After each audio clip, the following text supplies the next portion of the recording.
Allah Allah Allah as a doctor اس وقت بات کر رہا ہوں یا سائنٹسٹ بات کر رہا ہوں اپنی قوم کے آپ ہی لوگوں کو، جو کہ میرے ساتھ تو زیادہ تر آپ لوگ کنسرن ہیں اور آپ میں سے زیادہ تر ڈاکٹرز ہیں یا سائنس سے ریلیٹڈ ہیں، لیکن شاید وائرسز کا یہ سچویشن کا اتنا نالج بھی نہیں رکھتے، اور جتنا فلو آف انفارمیشن ہے اس کی وجہ سے کنفیوز اچھے بھلے پڑھے لکھے بھی اور نالج رکھنے والے لوگ بھی کئی چیزوں پہ آ کے کنفیوز بھی ہو رہے ہیں. لیکن اس میں میڈیا وار یا میڈیا ٹرکس اس لیول پہ آزمائے جا رہے ہیں، جو میرا اپنی قوم کو یا انسانوں کو بار بار میسج ہے، جو اللہ نے 1400 سال پہلے بھی کہا ہے.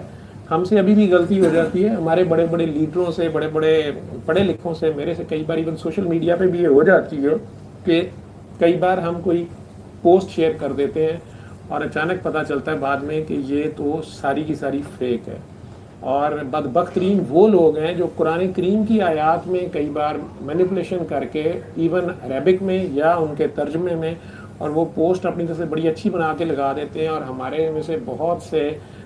مسلمان حضرات یہ کنفرم کیے بغیر کہ کیا یہ واقعی قرآن کریم کی آیت ہے اور اسی پارے میں جو لکھی ہوئی ہے یا اس صورت کی یہ وہی آیت ہے منو ان. جب قرآن کریم اگر دنیا میں کہیں بھی پرنٹ کیا جاتا ہے تو ملٹیپل ادارے اور ملٹیپل قسم کے حفاظ اور علماء اس کی صرف خطاطی کا ہی پورا کا پورا اعراب تک کا پورا جائزہ بار بار لیتے ہیں کہ اس میں کہیں زیر زبر پیش کی غلطی نہ ہو جائے. اگرچہ اللہ کریم نے اس کی حفاظت کا ذمہ لیا ہوا ہے، اس کے باوجود انسانی لیول پہ، چونکہ یہ انسانی کام ہے، انسانی غلطی اور خطا کی گنجائش بھی ہوتی ہے، اور اگر کوئی بدبخت ارادتاً کرتا ہے اس کو اور اس طرح کی حرکتیں کرتا ہے لوگوں کو گمراہ کرنے کے لیے، کہ اس طرح کی آیتیں لکھ دیتا ہے کہ سورہ رحمان میں اللہ نے لکھا ہے کہ میں گندم کے دانے اس لیے نہیں اس میں کیڑا پڑ جاتا ہے سال بعد یا 2 سال بعد کہ لوگ ذخیرہ اندوزی نہ کریں، اور مردہ اس لیے گلنا سوڑنا شروع کر دیتا ہے کہ لوگ اس کو گھر میں رکھ کے پوجنا نہ کسی بڑے کو شروع کر دیں. تو یہ آیات اس میں ہے ہی نہیں ہے، لیکن اس طرح کی ترجمے اور اس طرح کی باتیں لکھ کے شیئر کرنے والی وہ تو آلریڈی حرکتیں ہوتی ہیں. جو بھی وہ لوگ ہیں اللہ ان کو ہدایت دے. اس کے ساتھ ساتھ دنیا میں جو بھی کوئی مشہور لوگ ہیں ان کے نام لگا کے بھی کچھ بھی اسکینڈل کر دیا جاتا ہے، یہ بھی آپ کو پتہ ہے. ویڈیوز تک جو لوگ اچھی فلمیں بنانی جانتے ہیں، ہالی ووڈ بالی ووڈ لیول کے، جو کیمرہ ٹرک جانتے ہیں، کمپیوٹر ٹرک جانتے ہیں، آپ کے لیول پہ عام اب تو ہمارے بچے جو ہیں فوٹو شاپ اور سارا کر کے کچھ کی کچھ تصویر یا میم یا کچھ بناتے وہ میرے جیسے کسی کا بھی مکو ٹھپ دیتے ہیں کہ یہ دیکھیں ڈاکٹر صاحب کیا بک رہے ہیں، اور ڈاکٹر صاحب کے فرشتوں کو نہیں پتہ ہوتا، اور وہ آواز کسی کی ہے، تصویر کسی کی ہے. یہ سارا تو ہوتا ہی ہے، لیکن اس معاملے میں جو ایک انٹرنیشنل لیول کی ایمرجنسی ہے اور ساری دنیا میں انسان پریشان ہیں، دکھی ہیں، بہت سو کے پیارے بچھڑ گئے ہیں، ڈیتھس ہوئی ہیں. ابھی ریسنٹلی انڈیا میں اللہ کا شکر ہے کچھ کم ہونی شروع ہو گئی وہاں پہ،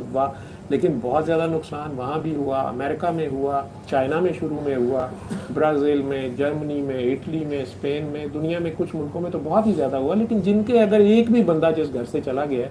تو وہ دکھ، وہ تکلیف تو وہ جانتے ہیں، یا جو جس کسی نے اس کو سفر کیا ہے اس کو بھی پتہ ہے. اس کے باوجود کہ یہ اتنی لیتھل یا اتنی ڈینجرس قسم کی سچویشن ہے، آپ اس سے اندازہ لگا لیں کہ لوگ شرارت سے باز نہیں آ رہے، اور لوگ اس میں مینیپولیشن بھی کر رہے ہیں، اپنے سیاسی فائدے بھی لے رہے ہیں،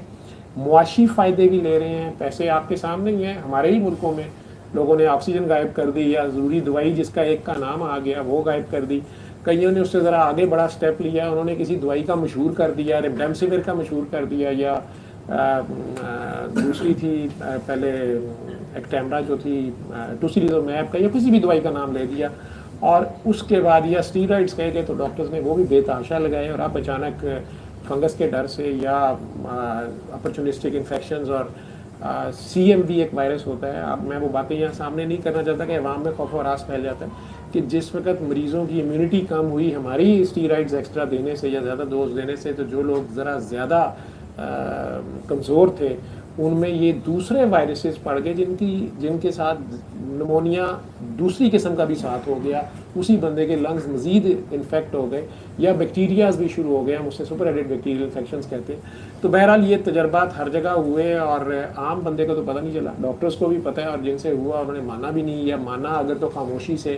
ریکٹیفائی کرنے کی کوشش کی یا نہیں کی، اللہ ہی سب کی جانتا ہے. لیکن اس ساری تمہید کی بیک گراؤنڈ یہ ہے کہ جو بار بار قرآن میں کہا گیا ہے زور دے کے کہ جب تمہارے پاس کوئی بھی خبر لے کے آئے تو اس کو خوب تحقیق کیا کرو.